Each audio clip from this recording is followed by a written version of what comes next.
Welcome to Common Ground with Bill Walton, featuring conversations with leaders, entrepreneurs, artists, and thinkers. Fresh perspectives on money, culture, politics, and human flourishing. Interesting people, interesting things. Taxing and spending.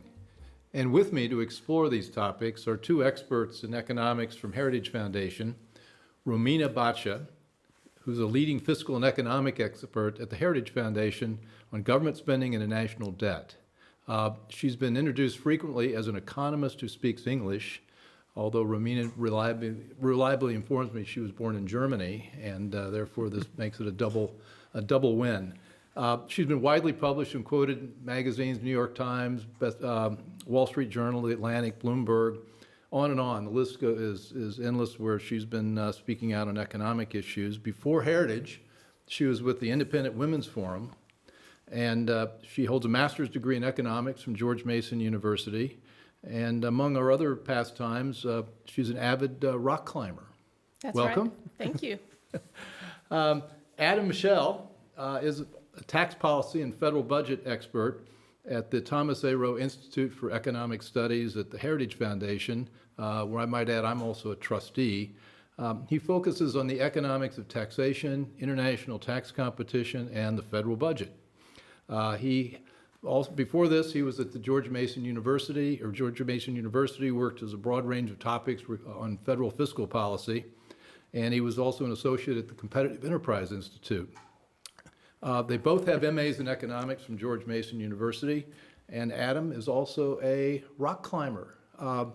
Adam, we have that in common. You want to talk about rock climbing first? Did you teach each other to climb rocks, or did you? No. Found it independently. I think I actually ran into Romina at the rock climbing gym multiple years ago. We had met in a different capacity. I was like, oh, I know her. And we both passionate about getting outdoors and enjoying rock climbing. Well, dealing with the federal budget and taxes is a lot like climbing a rocks or a cliff, more likely, a fiscal cliff.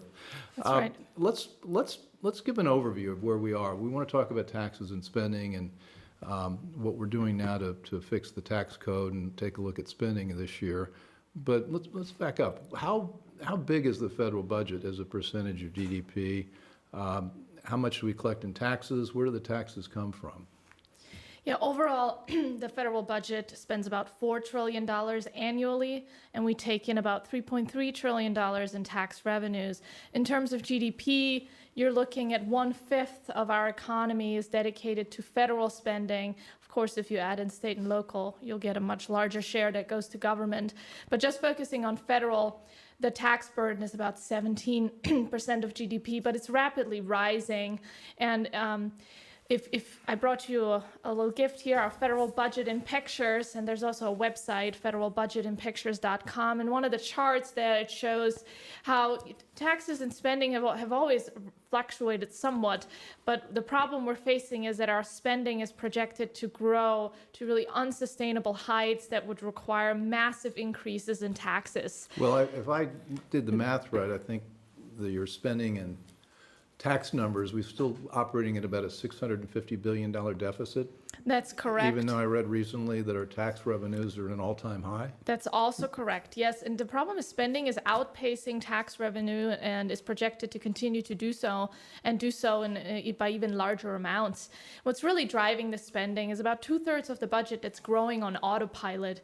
We did the math. If you just look at the next 10 years, where the additional spending growth happens, it's in 3 programs in interest on the debt.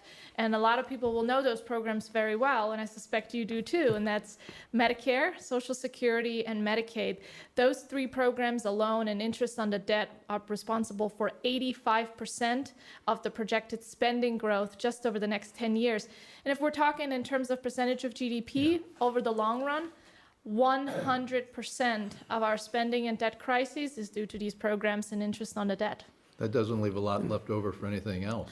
That's right. I think also the Federal Reserve is changing its policies, and people are expecting interest rates to rise. If interest rates rise, the federal budget's going to be really hurt by the rising interest costs. Yeah, the bigger the debt grows, and if interest goes up, it just becomes more and more expensive, compounding out as far as we go. Now, the tax side, Yeah. break it down. We've got income tax, payroll tax, corporate tax, tariffs, things like that. What percentage comes from which?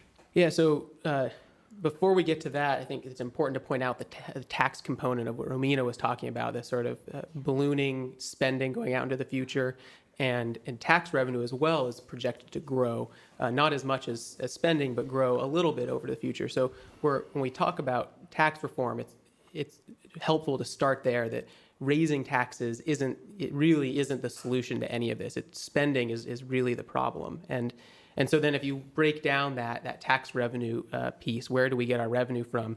A majority of it comes from income taxes. So about 47% of all tax revenue comes from income taxes. Income taxes from people, not corporations. From people, yeah. So that's what you pay on your wages, yeah. And then capital gains and dividends taxes. So what you pay on investments, and then the second bucket is still what people pay. It's the payroll taxes. Payroll tax would be FICA, Social Security. What am I missing?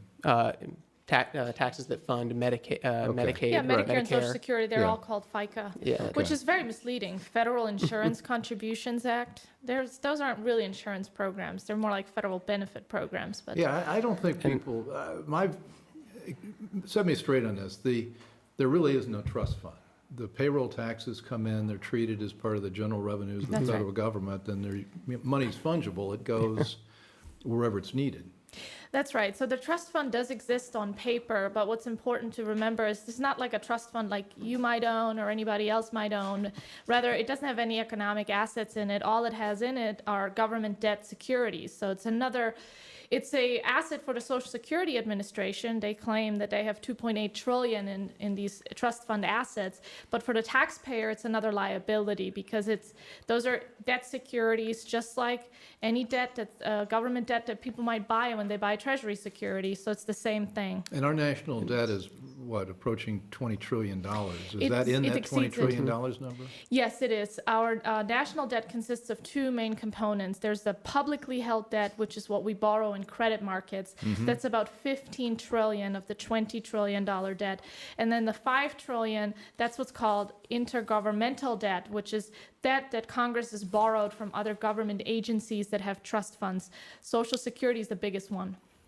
So the problem, as Adam points out, is that unless we get the spending under control, there's no amount we can tax to raise the revenue. Now, you recently, you were both cited in a Wall Street Journal opinion editorial on the need to restructure the budget to allow for both reform and tax cuts. So do you want to brief us on what that's about?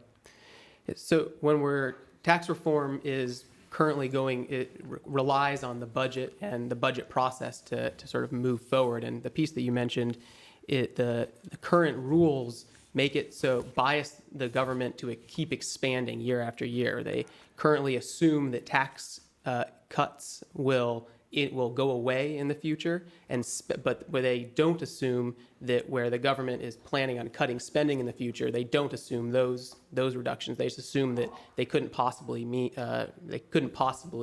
actually mean to cut spending. So there's a bias in how taxes and spending are counted in the federal budget. I don't understand that. What's that called? The baseline? Yeah, so we have a current law and a current policy baseline, which sounds very wonky, but basically what it means is that when Congress puts the budget together, then whatever tax reform proposal they're going to look at is going to get scored against that budget baseline. And that's how we're going to find out how much the tax plan reduces, hopefully not increases, taxes. So in order to determine that baseline against which the tax plan will be scored, they can use two primary methods. The current law baseline assumes that any tax policies that are currently scheduled to expire, like the tax extenders, if you've heard of those, that they will indeed expire, and therefore this baseline assumes higher revenue numbers.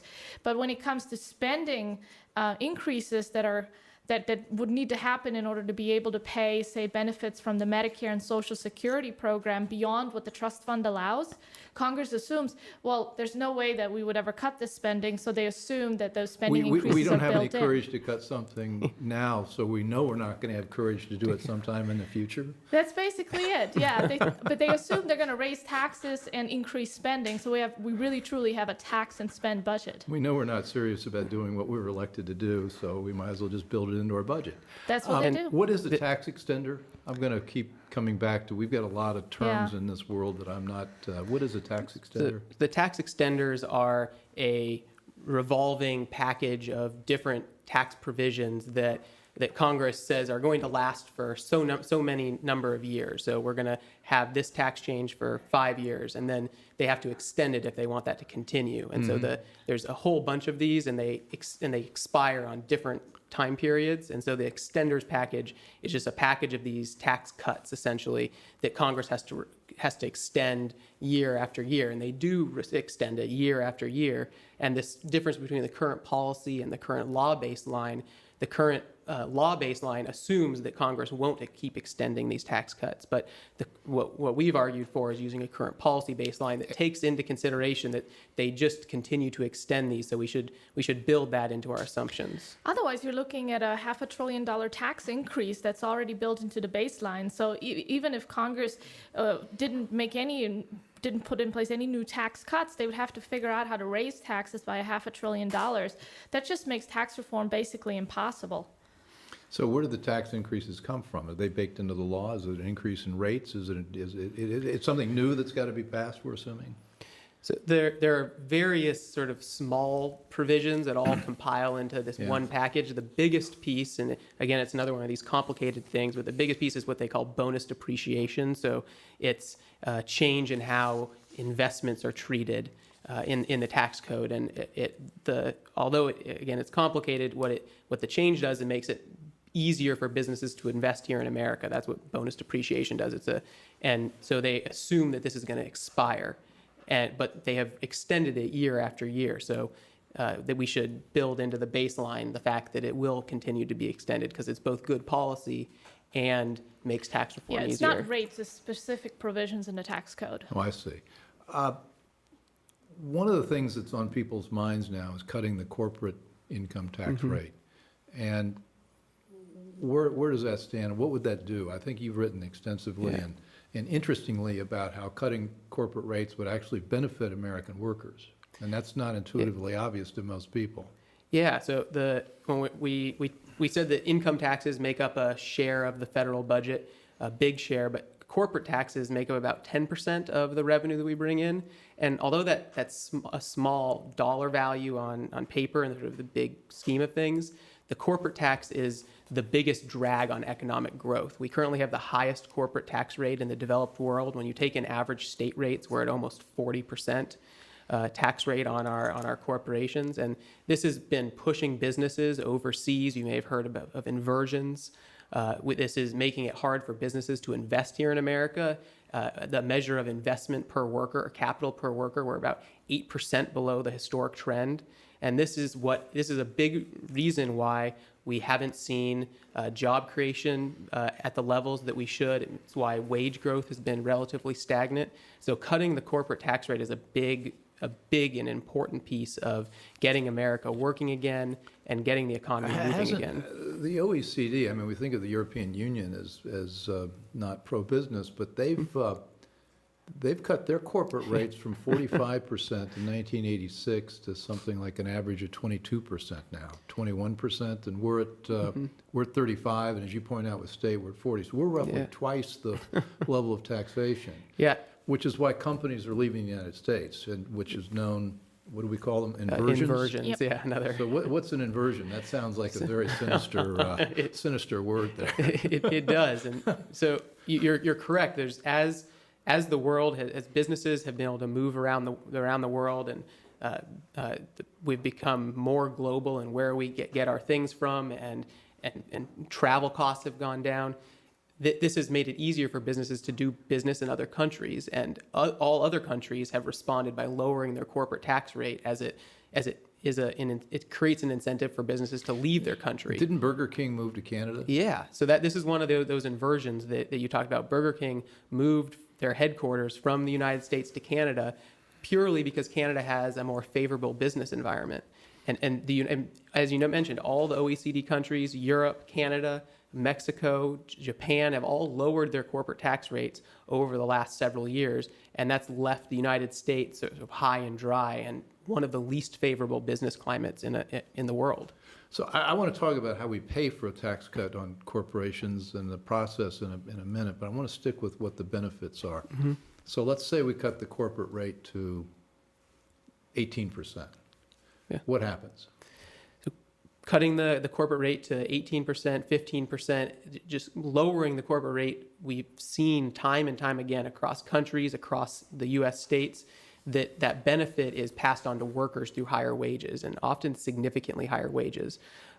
Most of that benefit goes to workers. And the way that it happens is a little complex and possibly counterintuitive, but lowering the corporate tax rate means that more investment will come into the United States. And that investment is things like machines from the outside of the States. A tax haven in effect because we're more attractive. Yeah, it means investors want to do business here. Yeah. And those investments in machines and equipment, in new farm equipment, in new research and development, these are things that American workers work with to become more productive and to create more products. Doesn't the left say, though, look, they're not really going to do that. They're just going to give CEOs a raise and pay out dividends to shareholders. I mean, is there evidence that what you're saying is... Yeah, so we've seen as corporate rates have been brought down around the world, and over the past several decades, we've seen this happen. There's many natural experiments, and we see over and over again in the data that a lower corporate tax means higher wages for workers. It's about 75 to over 100% of the cost of the corporate tax actually gets passed on to workers through lower wages. While we were researching a show, and I've got thousands of pages, it seems, on taxes and budgets. It's we got more where that came from. My library, I've got an extra shelf. We can fill it out there. Hey, Kevin Hassett could be a real friend of this idea. Mm-hmm. Kevin was at AEI, and he's now chairman of the Council of Economic Advisors, so he's in the White House. Yeah. And he has done a lot of work on this, what you're talking about. And there's been a study of European countries, and they've lowered their corporate tax rates, and there's a tremendously high positive relationship between lower corporate taxes and higher wages. Do you want to comment some more on that? Yeah, I believe it's Kevin's study that he did while he was at AEI shows that lowering $1 reduction in the corporate tax rate can result in almost up to a 400% increase in wages. I'm sorry, if you lower the corporate tax by $1, you get a $4 increase in wages. So the cost of the corporate tax is more than just the money that the government is taxing away.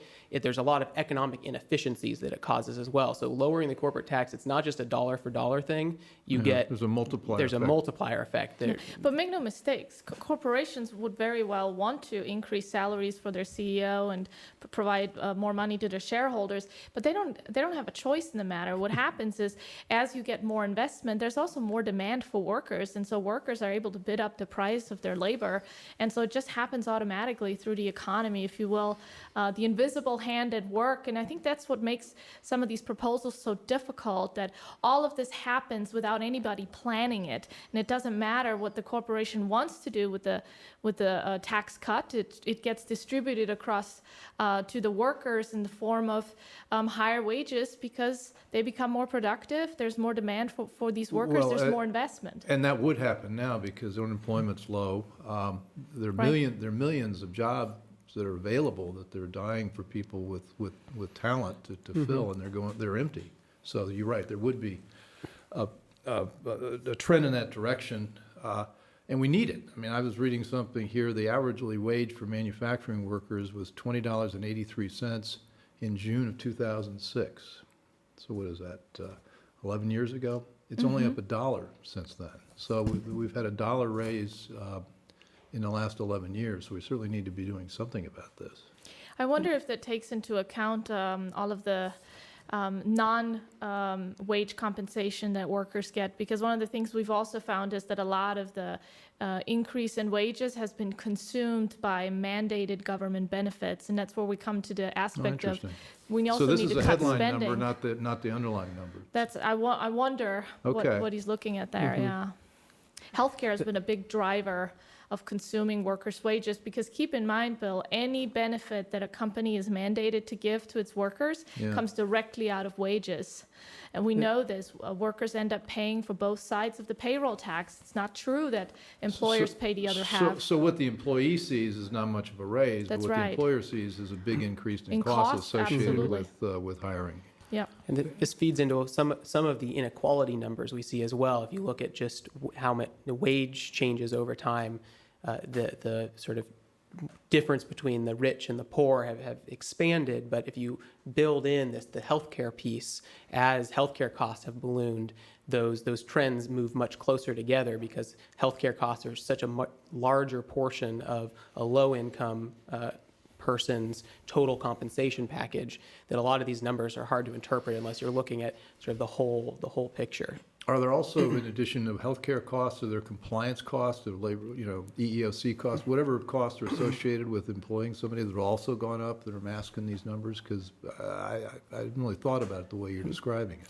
Yes, certainly on the regulatory side, and there's been a lot of movement now with discrimination lawsuits against big companies that factors in as well.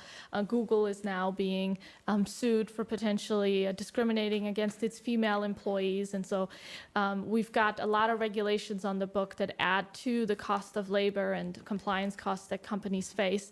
But I think still lowering the corporate rate is going to have a big impact on our economy, and at least help to disperse some of the drag that we experience due to a really bad and outdated tax code. Together with regulatory reform, you could see a tremendous increase in economic growth. Now, one thing that is true, though, is we've got a headline rate, 35%, but a lot of corporations aren't paying 35%. I mean, the poster boy for not paying 35%, I think, was GE a few years ago, where they made on their generally accepted accounting principles number, the one they showed to the public was like, I don't know how many billions of dollars, and they paid zero taxes. I mean, what's the actual effective rate in the United States? Is it anywhere near 35? So when we talk about the effective rate, or we talk about anything other than that headline rate you described, it's sort of like a choose your own adventure. You can you can make up numbers to make whatever case you want. Whether you're looking at marginal effective rates or average rates, or rates just for large international, multinational companies are different than small businesses that are here just housed in the United States. And what's important is that variation between the zero GE rate that you mentioned and then the company that does have to pay that 35% rate, that variation is also distorting for the economy. And so tax reform, the promise of tax reform is that we can lower that headline rate and make it so that businesses don't have that huge variation, that everyone pays a low So I've been rate. on the business side of the table. You're basically saying to me, if it's 35%, I'm going to pay tax lawyers a lot of money to make sure I can find some deductions, I can get income offshore, I can do all these various things to get that rate down to something lower. But if the rate's, say, 15%, it's going to be worth a lot less to me to expend those resources in order to get it there. Is that the explanation? Yes, that's if the savings, if the rate is lower, the savings to the business to game the system is much less. And it's more likely that they'll be able to put those resources to more productive activities, like investing in research and development, like raising wages for their workers, things that grow the economy, rather than paying tax lawyers to sort of figure out how to game the system. All my good friends who are tax lawyers in the DC area would. They're very smart people. I'm sure they could find something else to do. Think if all of their brain power was put towards something that wasn't gaming the system, but was instead going towards productive activities that would be expanding our GDP rather than shrinking it. Well, the corporate taxation, there's something I want to dig into, because I don't think it's widely understood. We have businesses and then we have corporations, and we've got a corporate code which taxes corporations at the corporate level on income, and then we've got businesses that don't operate as C corps, which is what that section of the code is, Mm-hmm. and they're not taxed at the business level, they're taxed at the personal level, and they're called pass-through companies. Mm-hmm. How would you fix the relationship between the C corps and the pass-throughs? Do you have a? So that's not part of the discussion right now in tax reform.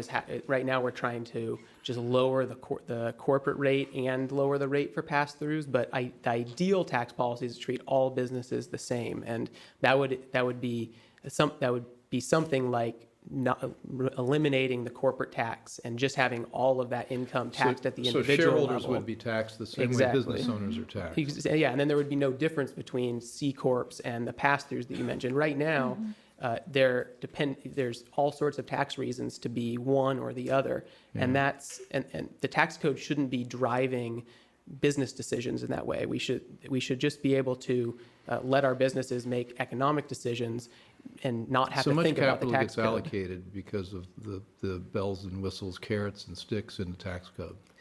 Exactly, and that's what tax reform should really focus on: is how do we get these biases out of the tax code? Our current tax code makes it harder to save and invest than it does to spend your money now. As we talk about this in the fall of 2017, tax reforms on everybody's mind. I say tax reform. Are we looking at anything else in the code that would be something besides rates? Are we talking about expenses? Are we talking about depreciation? What else is in there that's on the table or should be on the table? Full expensing should definitely be on the table. It depends on what table you're talking about. If it's on Let's that try this table right now. There seems to be some misunderstanding and folks who believe that we have to make a choice between either better expensing policy or lower rates. But really they go hand in hand, because expensing is one of the things that really drives investment, and that is a key driver of economic growth. And what we have right now is a very unfair system of complicated depreciation schedules put together by IRS bureaucrats who somehow know the economic life of any given asset and assume that it hasn't changed significantly over time as our economy has shifted in many important ways. So full expensing would mean that in the year in which you make an investment, like you buy cameras, for example, you should be able to fully deduct those rather than having to keep track over how many years and just writing off a portion of that. You also don't get the full value of the deduction right now because we don't take into account the value of your money. Any investment you make today, you spend that money now, that money is worth more today than 10 years from now. So let me understand this. We've got the cameras here for this show. We buy the cameras. The depreciation schedule says they're going to last 5 years, when in reality the technology is going to change so fast that these are going to be obsolete, technologically speaking, in a year. Yet I'm still depreciating them over 5 years, and that's happening in a lot of places. That's so right. Instead, we take the full value, we'd write it off for this year's taxes, and the tax alignment would be with the actual use of the asset. Yes. And so that current system effectively makes it more expensive to invest than it otherwise should be. So expensing levels the playing field, making all investments equally attractive, and making investment more attractive than it currently is. But even more importantly, not more importantly, but equally importantly, it reduces complexity significantly. You no longer have to track that camera over 5 years, or a building over 39 years. Yeah. The business community spends, I think it's $23 billion each year complying with just depreciation schedules, which is this expensing piece we're talking about.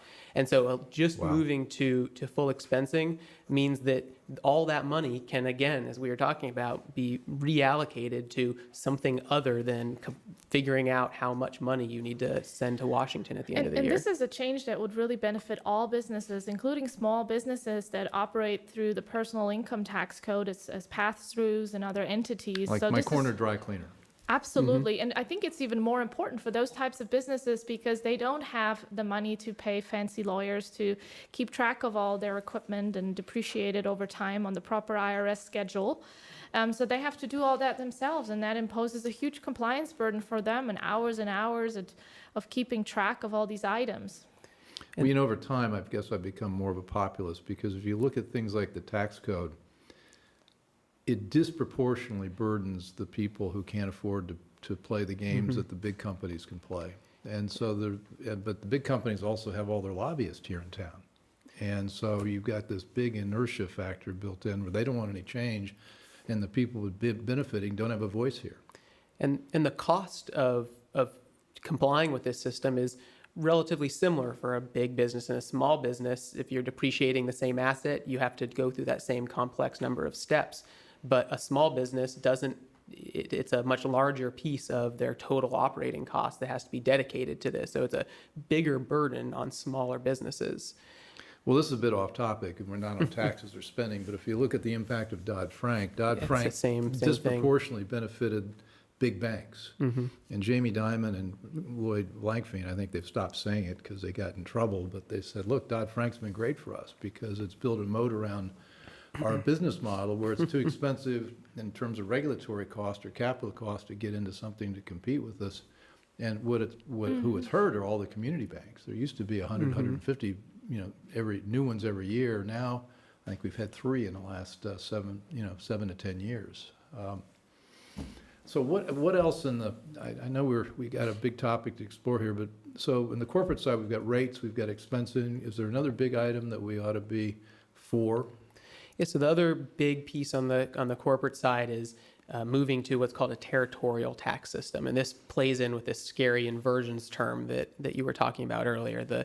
Currently, the United States claims to tax all of the profits earned by our corporations here, earned around the world. So if Burger King, our earlier example, is earning profits in Canada and they want to bring those profits back to the United States, the U.S. government claims that they should be taxed at the U.S. rate, where if Burger King was to be headquartered in Canada, as they are now, and they earned profits in the United States and wanted to bring those profits back to Canada, the Canadian government doesn't claim that same right. So it makes it more expensive to operate in the United States under the current system. So we have a territorial system. So we have a worldwide system. A worldwide system. Everybody else has a territorial system. Almost every other country uses a territorial system. So not only are our rates too high, but we have the territorial system, a worldwide system. We have a worldwide system, yeah.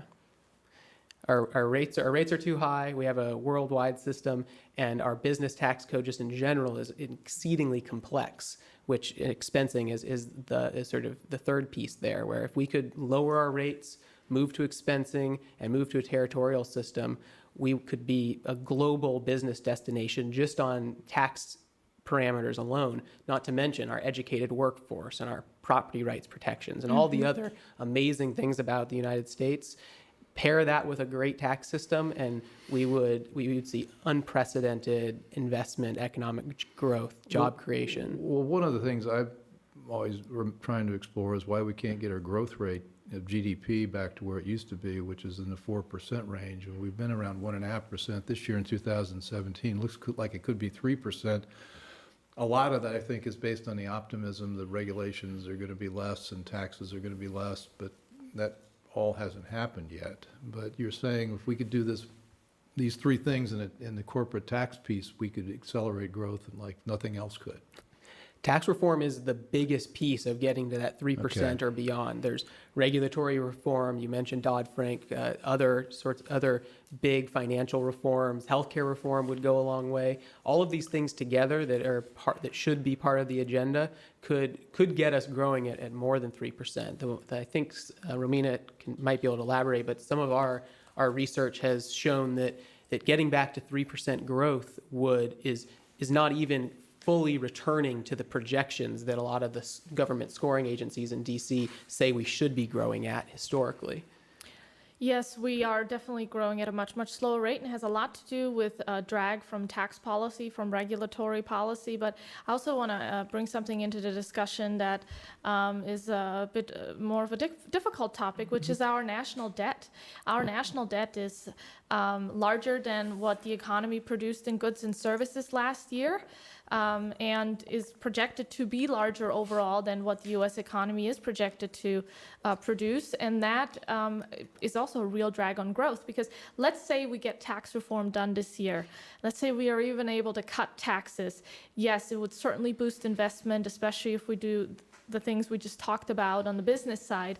But then in the long run, unless we get spending under control, there'll be immense pressure to introduce either new taxes or raise taxes again. So if we really want this to last, to reap the full benefits from the regulatory reforms and the tax reforms the president is talking about, we also need to address the spending side. That's tough. That's tough.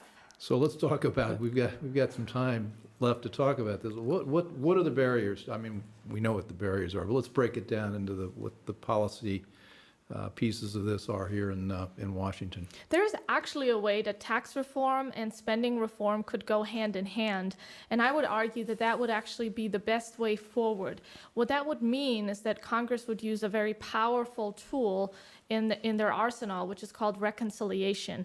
Reconciliation is powerful because it allows for a simple majority vote in the Senate that is filibuster-proof, where amendments are limited and time for debate is limited, so you have a supercharged legislative vehicle.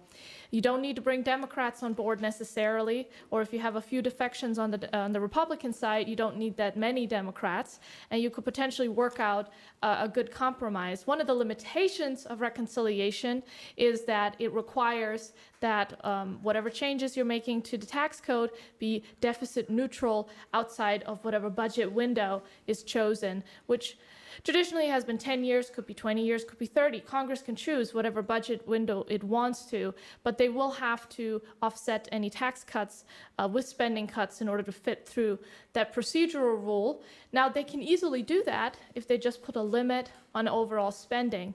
And then they can work out exactly where those cuts should happen. We really need to have a discussion over our spending trends, because spending is growing at an unsustainable rate, and it's taxes that are funding this spending. So we can't really cut taxes sustainably and for the long run if we don't get a control of spending, because that's the hunger, that's the appetite for more taxes in the future. And I think investors know this too. They worry about what taxes will look like in the future if spending continues growing on this unsustainable pace. And we sort of laughed a little bit when we talked about cutting spending, but just by way of illustration, it's not that difficult. If you look at when we talk about spending into the future, where there's always an assumption that we're increasing spending year after year. There's an assumed 5% year-over-year increase in spending in the federal budget baseline that we were talking about. Just reducing that growth rate in spending to about 2% each year could allow us to have a $3 trillion tax cut over 10 years and balance the budget at the end of that 10-year window. Can you believe that? So it's really not. Say that again. I want to make sure I heard that. So we assume the government is going to grow 5% each year. When we talk about cutting spending, we're always talking about cutting the growth rate in spending, not actual absolute spending. So cutting that growth rate to 2% a year, so we're just keeping up with inflation, we're keeping the government we have. We can balance the budget at the end of 10 years and provide a $3 trillion tax cut over 10 years. Wow. Well, you two are young enough to have a big stake in this game. I mean, how do you others in your generation feel about this? Do they know that this avalanche is out there? We're 20 trillion now. This goes on for another 10 years. We're going to be at 30 trillion more. I occasionally have an opportunity to go to campuses, and then we also have a very talented young leaders at the Heritage Foundation internship program, the Young Leaders Program. So I have a chance to talk to these folks, and also from my own experience, it is very scary because these high spending and debt rates, eventually they will come back to haunt us. And we're already seeing this in the form of lower economic growth. The academic research shows that when industrialized countries spend and borrow beyond the size of their economy, it drags down growth in a significant way. But the difficulty is people can't really pinpoint it. They don't know that the debt is one of the reasons that growth is down. So we try to explain that. Young people, if you ask them, especially millennials, they support, for example, opting out of Social Security because they don't believe that programs like Social Security and Medicare are going to be there for them based on how expensive those programs have already become. And what we're looking at, if we don't get control of our spending problem, I come from Germany, it would mean likely a new tax for example, a value-added tax down the road. And what that would mean is much less money in people's pockets, much less discretionary income. A value-added tax is like a national sales tax, so in addition to income tax, we'd be paying That's right. taxes on what we buy. In Germany, that is actually 19%. Everything you buy, the government levies a 19% tax on top. So everything's about 20% more expensive, and you're also paying income taxes that are much, much higher than what's true in the United States right now.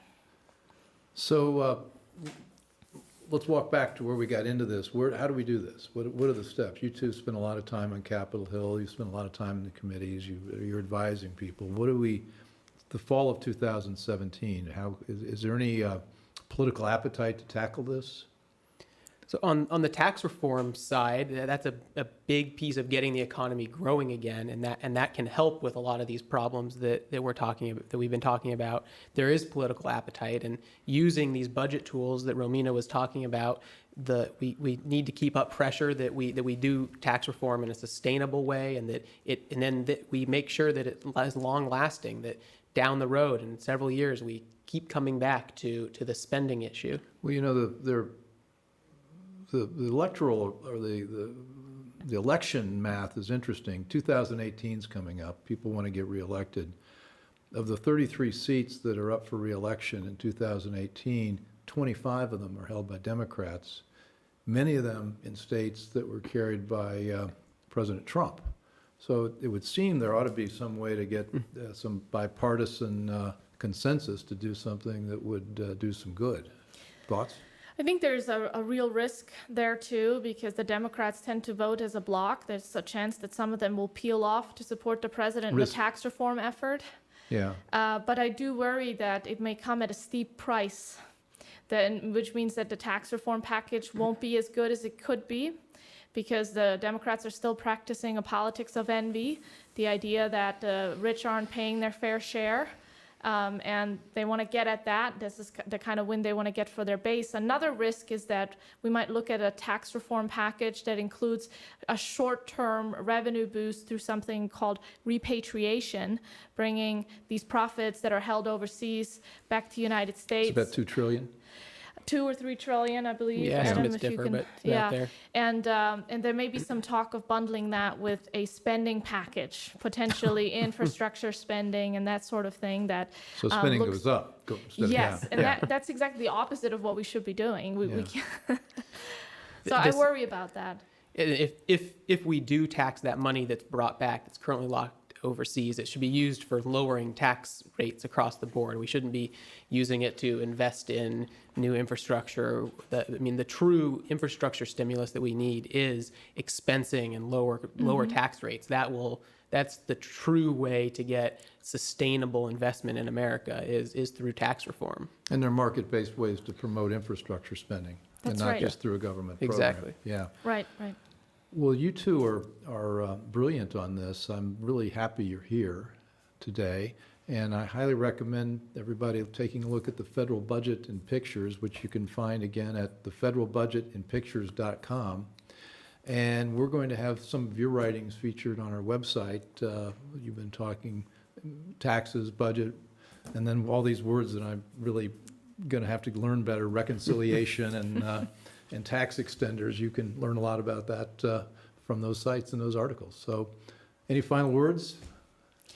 Thank you, Bill, for having us, and I'm really excited to be working with you and many other Americans around the country to make tax reform happen. I think we're going to need everybody's help because lawmakers are reluctant to do the right thing, so they need to hear from their constituents to make sure that they do that. Okay, well, everybody hear it. Adam? Yeah, same note. The tax reform is about economic growth. It's about raising wages, increasing investment in America, and that's where the focus should remain. Tax reform is about cutting taxes and reforming the structure of the tax code, and that can benefit all Americans. So I'm excited that we had the opportunity to talk about it today, and hopefully we'll see some movement in the next couple of months. You're going to be back. We're going to be talking about it some more. So let's get some things done. All right, thanks, guys. This was great. Good having you.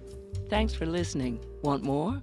Be sure to subscribe to Common Ground with Bill Walton on iTunes.